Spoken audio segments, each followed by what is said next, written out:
as Mickey mentioned, we're talking about Jermaine Gresham not in attendance at OTAs, Anthony, which is intriguing. It is voluntary, but when you're the only one not there, it kind of raises some red flags. And this is the same guy who's also in a contract year. Right. When you've kind of been an easy target of a lot of criticism from fans and the media and whatnot, it's a little concerning to see him not show up to workouts. And you can be real hard on him and say, hey, you're a veteran on this team, you should be a leader and show up to these kinds of things.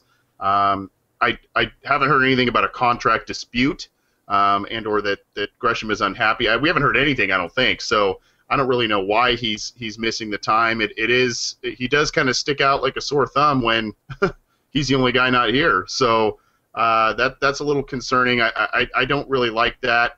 You did mention, though, it is voluntary. I think we all kind of know what voluntary means in NFL terms. It doesn't really mean voluntary, but he has a right not to be there, but it does make headlines when he's not. So I'm really curious to see how this is going to play out.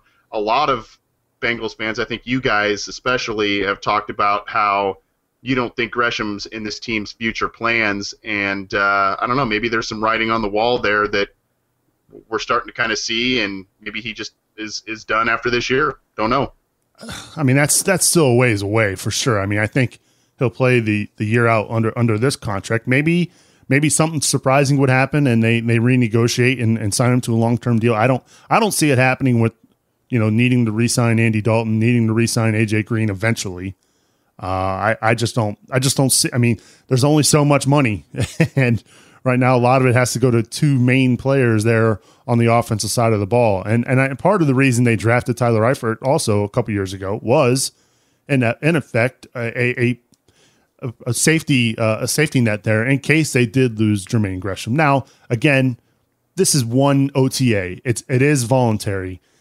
And I'm curious to see what you think about this, Mickey. If you're the only player there, or player not in attendance at OTAs, how do you think that resonates around the locker room? Those guys are there. They're working hard to get in shape, to work as a team, get better as a team. And then this one player, your Pro Bowl tight end, is not in attendance. What is that?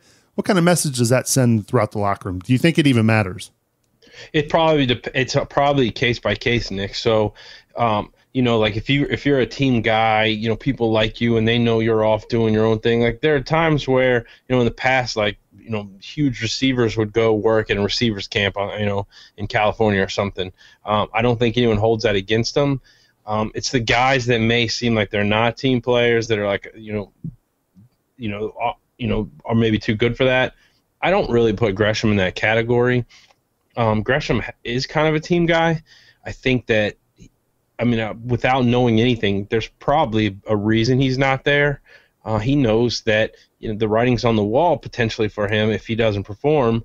I don't think it's necessarily a guarantee that he's not in this team's future, but it just seems to be leaning that way for the money and the reasons that we talked about.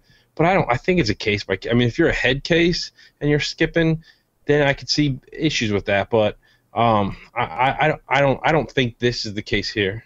Speaking of head case, and we talked about this the last couple of years on the podcast. I mean, we've seen it time and time again where Andre Smith, Anthony, hasn't been in attendance in these OTAs. Is it different because of the position and when you think about it, Andre Smith's playing right tackle, very limited in what he needs to be doing. But when you have a guy like Gresham and a quarterback in Andy Dalton, who we know has struggled in the postseason games, again, we know he's done okay in the regular season. But this is the same time too. You're installing some new offense under Hugh Jackson. I don't know. It just seems that this case is different than previous cases like Andre Smith.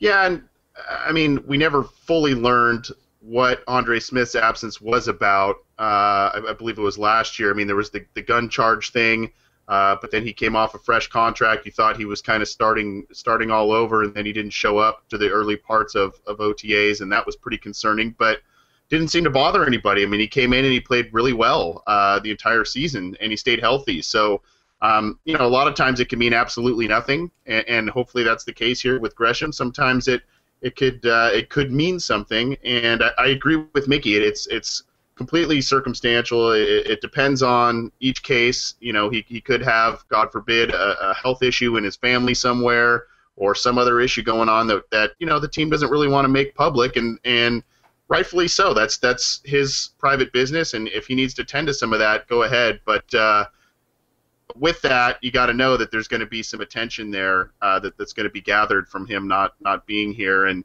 to your point about Eifert and Gresham, yeah, Eifert could be a security blanket for the team if they don't re-sign Gresham, but they are two different players. I mean, Gresham's a little bit more thick, does a little more blocking than Eifert does. So I mean, they do some different things. So I don't know if you can call him a true replacement, but maybe that is the plan all along. We don't know. Yeah, we don't know. And again, we're purely speculating. We have no idea why he's not in attendance. And again, we can't say this enough. It is voluntary, so it's not like it can be held against him. But at the same time, it raises some eyebrows. That's for sure. And one thing that this does is this gives some more